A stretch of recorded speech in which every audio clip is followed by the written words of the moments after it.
Hello makers, and welcome back to Making with Ms. Dobras.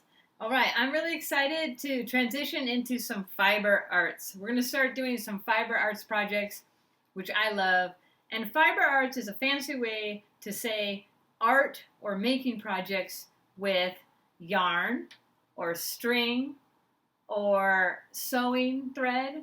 So any sewing projects, yarn projects, weaving, knitting, crocheting, string art. I'm getting really excited to start a bunch of fiber arts projects and sewing projects too. And just so you know, we are putting together art and making supply bags for you at school at Lighthouse. And in them is going to be sewing needles, sewing thread, and yarn. So you'll have the materials soon to do these projects. Okay, I'm going to show you how to get it started. And if you don't have all these materials, you're going to have to be creative and resourceful, right? We're makers. We love being creative and resourceful. And you're going to have to use your creativity to come up with other materials to do this project. And I have some examples to show you. So, for one thing, I'm going to do this project today with popsicle sticks. Popsicle sticks and yarn. That's all I'm going to use, and a little bit of glue. But I'll show you. This one, my daughter made this one with sticks that she collected out in nature. So she didn't have popsicle sticks, but she just used some sticks from nature and some yarn. Now be nice to your trees. Don't go off and break a bunch of branches off. Use branches that have already fallen off your tree. Be nice, be nice. And this one too. My daughter made this one. And this one is just from some little twigs and sticks that she found and some yarn. Now this one, I have to show you this one. I have to take a little trip down memory lane. This one I made when I was a kid, and my mom saved it, and she gave it to me. And the reason I know that I made it when I was a kid, because she wrote my name and the date on the back right there. And it says 1979. So I was 7 years old when I made this. This is really old. Oh my goodness, this is like 40 years old. How is that possible? Anyway, so this art has been around forever. Some people call them God's eyes or Ojos del Dios because there is a cross in the middle. But this is not a religious project. This is a craft and a fiber art project that all kinds of people do it. All right? But I know in Latin American countries you will often see this type of project done. And I've done it in my classes, so a lot of you know how to do it. So first thing first, I'm going to use a hot glue gun, and I am going to glue two of these together, like this. Now, if you don't have a hot glue gun, you can use Elmer's glue. So I'm going to show you a little bit of Elmer's glue, and I'm just going to put a little right there, and I'm going to glue it together, and I'm going to let this rest. Okay, so this is going to have to dry for probably about 20 minutes. Now, the truth is, if you're doing one like this, you don't even need glue. You can just use the yarn and the weaving pattern to keep the sticks together. So, you can do this without glue. I'm going to unplug my hot glue gun because I'm done using it. Safety first. I usually go from my nose out to my arm twice, all right? And that's a good way for me to get started. Now, that's obviously, you can do whatever you want, but sometimes if you get too much yarn, it can get tangled. Okay, let's do this. So I put my finger on it.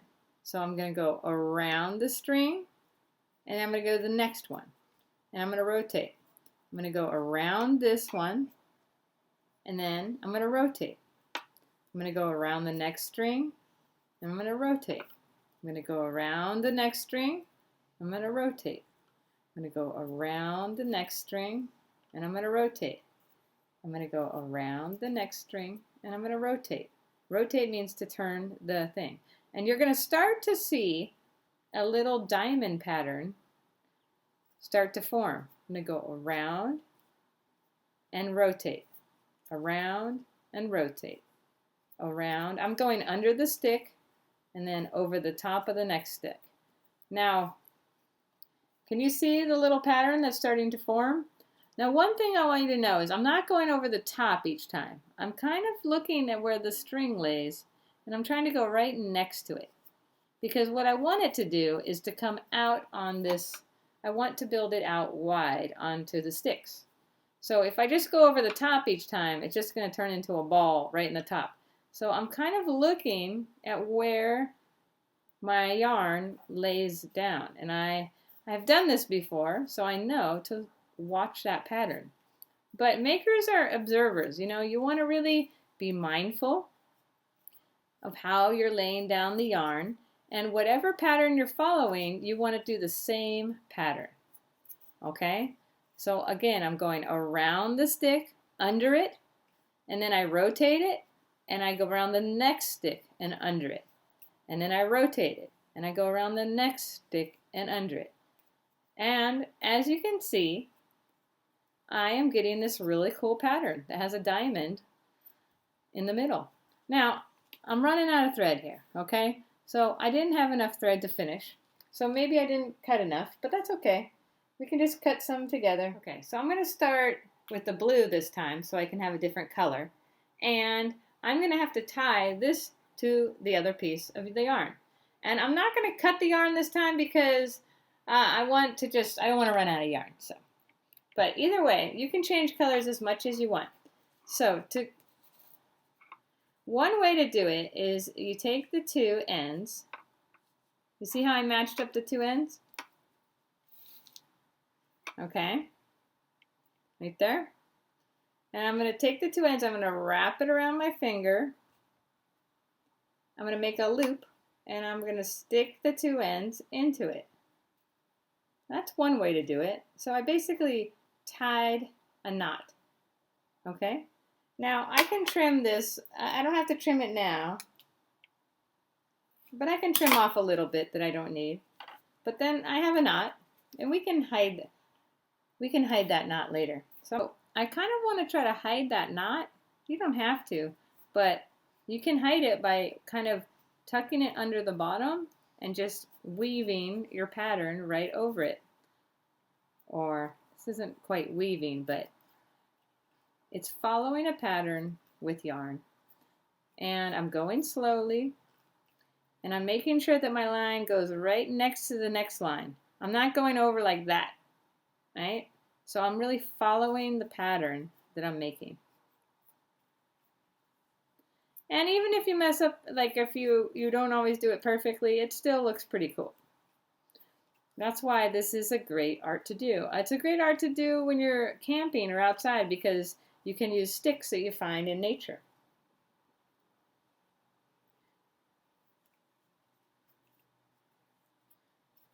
So as you get better, you'll be able to go faster, but remember, try to go slow and be mindful of your pattern so that you can have a nice clean pattern.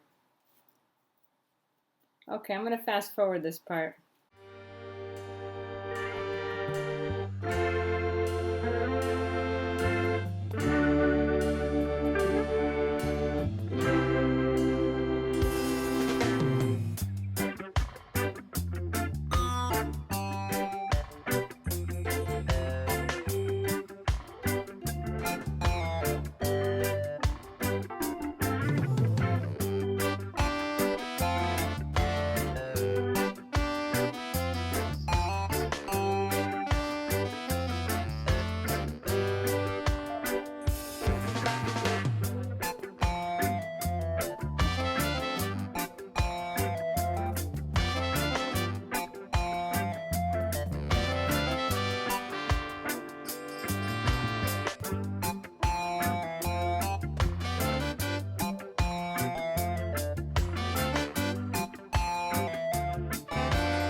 Now when you're done, you have to make sure to hold it because if you let go, it's going to come apart.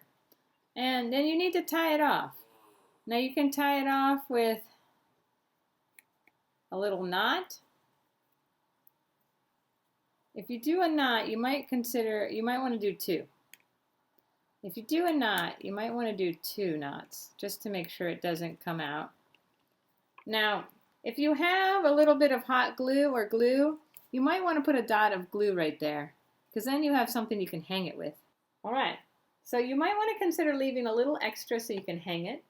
Sometimes if I have hot glue, I'll put a little dot of glue right there to keep it in. But as you can see, I changed thread color 3 times, but you don't have to change thread color. It looks great with just one color as well. And I use jumbo popsicle sticks, but you can use regular popsicle sticks. So if you have an ice cream bar or a popsicle, save that popsicle stick because you can use it. And then I think I'm going to add some pom-poms. Now, you might not have pom-poms, but I think they're in the art supply bags that we gave you. So. Oh, I actually don't want you to eat it.